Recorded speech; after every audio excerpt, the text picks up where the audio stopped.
Hello everyone, today I'm going to be making corned beef hash. Just going to show you what our ingredients are going to be. Going to be peppers, butter, Libby's corned beef hash. Now of course, you could get a corned beef roast, slow cook it, add your own chopped up potatoes and make your own, but this is what we're using. And actually this is just corned beef, and I'm glad I just realized that, because now I am going to have to reach into my pantry and bring out some potatoes because we want this to be a hash. So potatoes are going to be required here. So we're going to have to dice up the potatoes first, of course, cook them, and then we'll move on to the other. But of course we're going to be using some tomato paste, some sauce, a tad of vinegar just to give it some acidity, some garlic minced.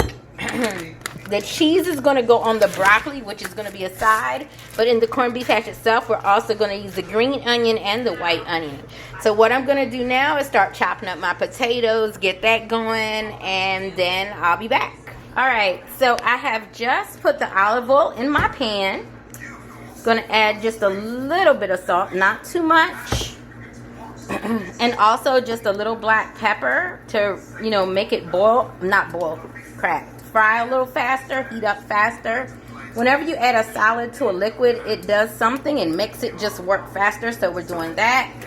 Once it comes to an actual fry, or once we hear a sizzle, we're going to move on over here to the diced hash, which you can see I made. I took the time, chopped all those up since there weren't any in the corned beef this time.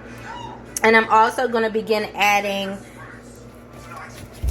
my onion, the spring onion, and the garlic and peppers to this mixture. We're going to let that sizzle for a while. Once the potatoes are done enough, that's when we'll begin to add the corned beef hash and the other items. Be back soon. Alright, so I'm back, and the potato mash. So what I've put in here, as you can see, I've put 2 spoonfuls, this big spoonful of garlic, onions, peppers, and spring onion, which is the green stuff that you see. We're just going to let the potato mash cook down. Make sure it gets nice and sauteed all the way through. I really need to get someone to hold the camera for me when I'm doing things like this so y'all get the right angle. But bear with.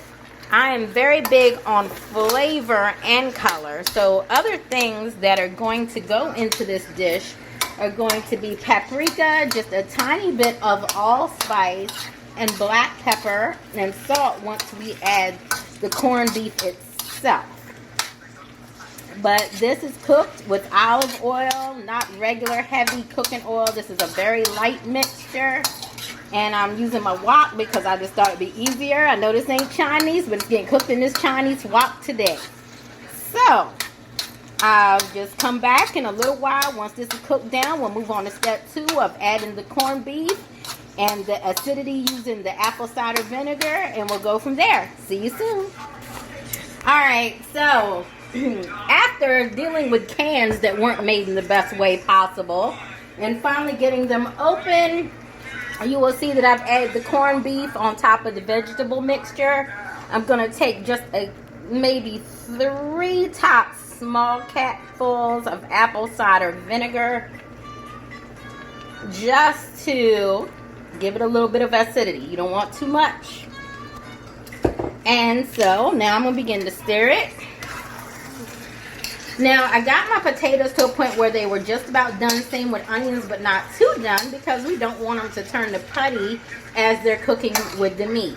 So we're going to stir it in a little bit, break it up a little bit. It smells heavenly. I wish you guys could smell it.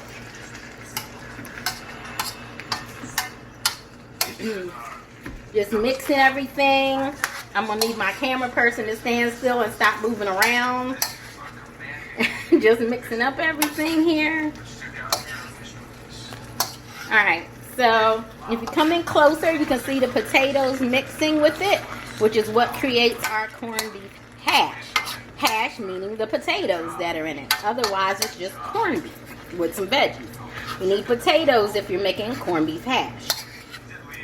So The next step I'm about to do, and I'll come back and show you what that looks like in a second, is we're going to add the tomato paste and the spaghetti sauce to it. You can use spaghetti sauce or you can use tomato sauce. I use what was in my pantry, which was spaghetti sauce. Oh, the most important things.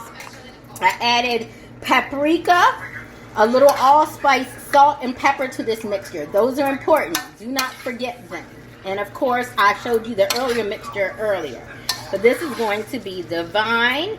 And when I come back also, I'll show you the rice. My pressure cooker lid finally unlocked. It was letting it steam out, but I made my jasmine rice in a pressure cooker. And we're going to go check on that now, and I'll be back in a few. Thanks. While I have a minute before I add the other items to the corned beef hash mixture, I wanted to show you the rice. Look how fluffy and perfect it is. I just put it on for 10 minutes on the rice setting on my pressure cooker. Beautiful. Alright, so you see the mixture. It's still got to cook down some more because I want my potatoes to be nice and soft, my onions to be nice and cooked. But you see the mixture. We've put in the corn, we've put in the tomato paste, just 1 can. It's all seasoned as I showed you before. You always want to taste and make sure the seasoning's right. Perfect. I might add just a little more salt and a little more black pepper. But overall, this is really, really good. And it's going to be served over jasmine rice with a side of cheese and broccoli for dinner for my family tonight. So, I'll be back in hopefully just about 10 minutes. I'm about to start cooking the broccoli now, and I'll show you that preparation shortly. Hey, everyone. So, you see here, I have got the butter and the broccoli in a saute pan. Kept the seasonings on it simple. Added just a little olive oil, salt, and pepper. And what we're going to do once this cooks down some is add our cheese so it can melt in here nicely. It is going to be amazing. It does have a little water in the bottom just so it can steep. Alright guys, so I drained the steeping water from the broccoli. Now I have a lid over top so it can steam and melt the cheese on top of the broccoli. And I will be plating tonight's dinner shortly. Alright guys, here you have the finished product. The beautiful corned beef hash over top the jasmine rice with the broccoli with cheese. Enjoy!